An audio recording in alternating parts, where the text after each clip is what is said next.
Jenius Medis. Lanjut lagi, jangan lupa like, komen dan share cerita ini ke media sosial yang sahabat punya. Terima kasih. Bab tahun 1988 sampai tahun 1990 yang terakhir. Oh ngomong. Lelaki itu tersenyum, siapa namamu, Kak? Li. Namaku Kai Long. Aku menjalankan bisnis bahan bangunan. Ada anggota keluargaku yang bekerja sebagai dokter di rumah sakit kota. Saudaraku, apakah kamu juga seorang dokter? Kai Long berkedip. Jericho Lee tidak heran dia akan mengenalinya sebagai seorang dokter, karena dia memiliki bau bahan obat, dan orang normal akan mengasosiasikannya sebagai seorang dokter. Saya seorang pengobatan tradisional Tiongkok, kali ini saya pergi ke rumah sakit Guiqing untuk berpartisipasi dalam keadaan darurat. Oh, Kai lama terkejut. Meski ia menduga Jericho Lee adalah seorang dokter, ia tidak menyangka Jericho Lee memiliki kemampuan praktik kedokteran sendirian. Kakak terlihat masih sangat muda, jadi dia bisa keluar ke dokter. Umumnya mereka dapat melakukan praktek kedokteran secara mandiri, setidaknya pada tingkat dokter kepala. Dalam pengobatan tradisional Tiongkok, juga mendekati tingkat pengobatan Ming. Bukan apa-apa, hanya dititipi orang lain, Jericho Lee tidak heran. Lagi pula, penampilannya sungguh membingungkan. Dalam kesan kebanyakan orang, pengobatan tradisional Tiongkok sudah sangat tua dan berjanggut lebat. Bagaimanapun, pengobatan tradisional Tiongkok semakin bernilai seiring bertambahnya usia. Praktisi pengobatan Tiongkok berusia awal 20-an pasti akan membuat orang merasa seperti keajaiban. Saudaraku, itu tidak mudah. Kai Long berkata sambil tersenyum, ngomong-ngomong, keadaan darurat apa yang akan kamu tangani di rumah sakit Guiqing? Saya tidak tahu. Hanya ada satu panggilan telepon untuk saya, kata Jericho Lee. Selama ini dia memang belum mengetahui kondisi pasien di sana. Kai lama tertegun sejenak. Dia segera memikirkan sesuatu dan mengerutkan kening, saya ingat bahwa rumah sakit kota baru-baru ini menghadapi kasus yang sangat sulit. Tampaknya direktur meminta seseorang untuk menjadi ahli yang kuat. Bukankah itu ahlinya, Anda? Jericho Lee berkedip dan bercanda berkata, bagaimana kamu bisa berpikir seperti itu? Kebanyakan orang tidak berpikir seperti itu, bukan? Lagi pula, penampilannya tidak bisa dikaitkan dengan ahli. Tapi Kai Long benar. Dialah ahlinya. Kerabat saya adalah salah satu dokter yang menangani kasus itu. Dia mengatakan bahwa orang yang diundang oleh presiden berada di kota Lusu, dan penerbangan ini dipicu dari kota Lusu.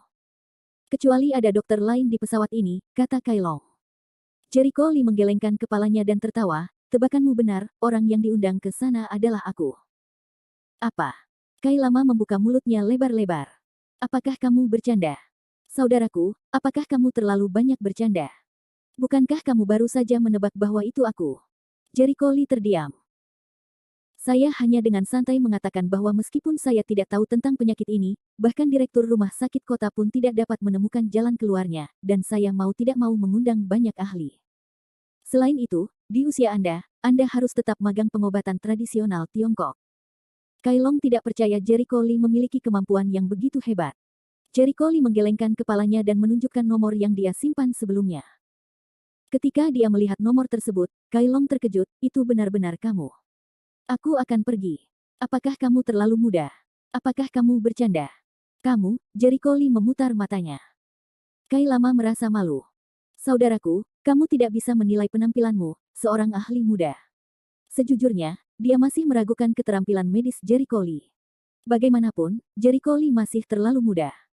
Dengan wajah seperti itu, siapa yang percaya kalau dia punya kemampuan medis yang mumpuni? Jericho Lee tidak mau menjelaskan. 4 atau 5 jam kemudian, penerbangan akhirnya tiba di kota Guiqing. Sekarang baru mendekati jam 5 pagi. Saat ini awal musim panas, dan cuaca sudah agak cerah. Setelah turun dari pesawat, Kai Long masih berbicara. Jericho Lee terlalu malas untuk memperhatikannya. Ketika dia keluar dari bandara, dia menelepon dan tak lama kemudian sebuah mobil domestik berwarna hitam berhenti di depannya. Perdana Menteri Ba. Saat melihat orang-orang turun dari mobil, Kai Long Ru disambar petir. Dia tidak bisa mempercayai matanya. Oh, itu Xiao Kai. Batu mengenalinya dan menyapa. Din Ba, apakah kamu di sini untuk bertemu seseorang? Kai sudah lama menelan ludahnya. Ya. Ini bukan ahli yang akan aku undang, Batu tertawa, lalu melihat Jericho Lee, dan segera berjalan, kamu pasti murid Master Chang, kan? Rumah sakit kota, kan? Jericho Lee mengangguk. Ya, nama saya Batu. Saya pernah mendengar bahwa dokter kecil Lee memiliki reputasi yang baik. Suatu kehormatan besar berada di sini untuk konsultasi ini. Batu tertawa, lalu menoleh ke belakang. Tuan Chang tidak datang kali ini. Tidak, tuanku tidak bisa pergi. Tapi Presiden Ba tidak perlu khawatir. Cukup aku saja, kata Lee yakin. Batu tertawa, kita ke rumah sakit dulu untuk melihat kondisi pasien. Ia Jericho Lee masuk ke dalam mobil. Oh, tunggu sebentar. Kai Lama bergegas masuk ke mobil, dan terlepas dari apakah Batu setuju atau tidak, dia dengan berani berkata, aku akan pergi dan melihat-lihat. Batu berkedip. Apa yang sedang kamu lakukan? Pergi ke Caikang. Tidak, tidak, aku hanya ingin ke rumah sakit, kata Kai Longan yang masih terkejut sampai sekarang, karena akhirnya dia memutuskan bahwa ahli yang ingin disewa Batu adalah Jericho Lee yang duduk bersamanya. Itu adalah keberuntungan yang besar. Dia naik pesawat dan bertemu dengan para ahli yang diundang oleh rumah sakit Guiking. Bisakah dia membeli tiket lotre? Aku sedang terburu-buru. Aku terlalu malas untuk mengganggumu. Duduklah. Batu tidak punya waktu untuk tinta. Menghidupkan mobil bagaikan embusan angin yang bertiup kencang ke kota. Di dalam bus, Kai Long menelan ludahnya, itu benar-benar kamu. Jericho Lee menatapnya pucat dan berkata, saya tidak percaya. Kai Lama menggaruk kepalanya.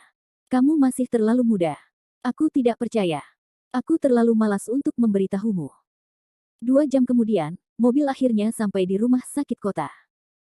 Saat ini, bagian rawat jalan di rumah sakit tersebut belum mulai menerima pasien, namun bagian gawat darurat buka 24 jam sehari. Sedangkan untuk bagian rawat inap juga siap dihubungi 24 jam sehari. Lewat sini, Tuan Lee. Batu bergegas membawa orang-orang melewati gedung gawat darurat dan berlari ke ruang rawat inap beberapa meter jauhnya. Sejujurnya tentang penyakit pasien, kami masih belum mengerti apa yang terjadi. Oh, tidak bisa mendiagnosis penyebabnya. Jericho Lee mengangkat alisnya.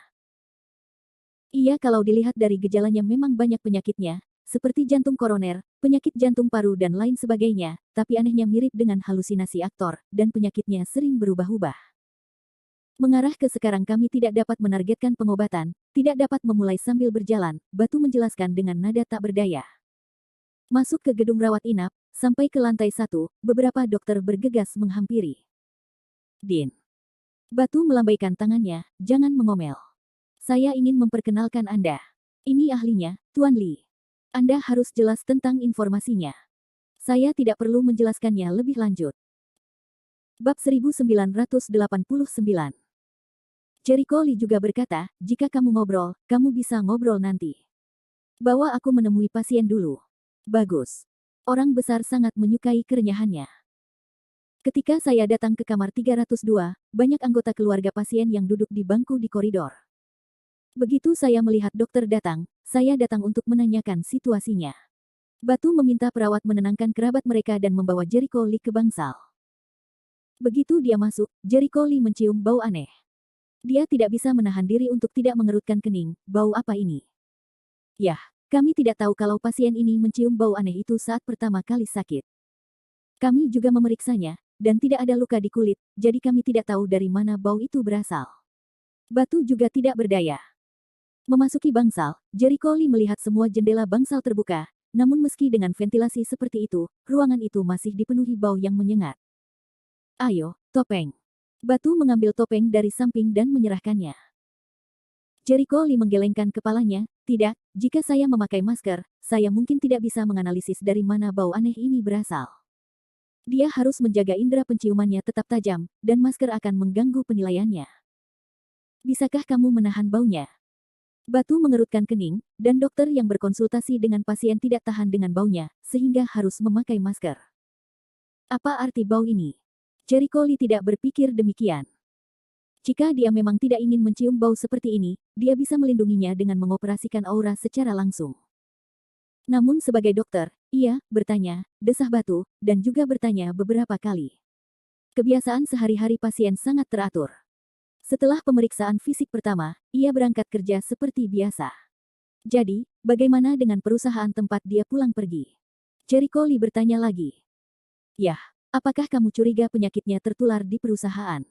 Batu sedikit bingung. Tetapi kami semua memintanya untuk bekerja di pabrik kimia, tetapi polusinya tidak besar, dan perlindungannya sangat ketat pada waktu-waktu biasa. Masuk akal jika dia tidak sakit karena polusi logam. Selain itu, kami semua memintanya untuk bekerja di pabrik kimia. Gejala umum pencemaran logam berbeda dengan gejalanya. Bab 1990. Saya tidak bilang itu polusi logam, Jericho Lee menggelengkan kepalanya. Itu. Perusahaannya adalah pabrik kimia, bukan? Perlindungannya sangat ketat. Itu yang kamu katakan, kan? Tapi aku khawatir bukan itu masalahnya, kata Jericho Lee sambil tersenyum penuh arti. Apa maksudmu? Orang-orang terkejut.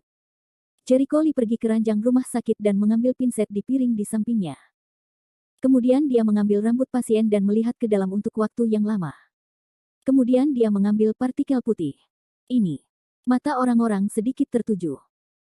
Partikel logam non-ferrous bukanlah logam tertentu, tapi yang pasti bukan logam biasa seperti besi, aluminium, dan tembaga. Seharusnya itu adalah debu logam yang tidak sengaja ia jatuhkan saat bekerja di perusahaan. Jericho Lee menjawab dengan santai. Maksudmu dia pneumokoniosis? Tapi sudah kami periksa, paru-parunya sangat bersih, tidak ada pneumokoniosis, bantah Kai Kang.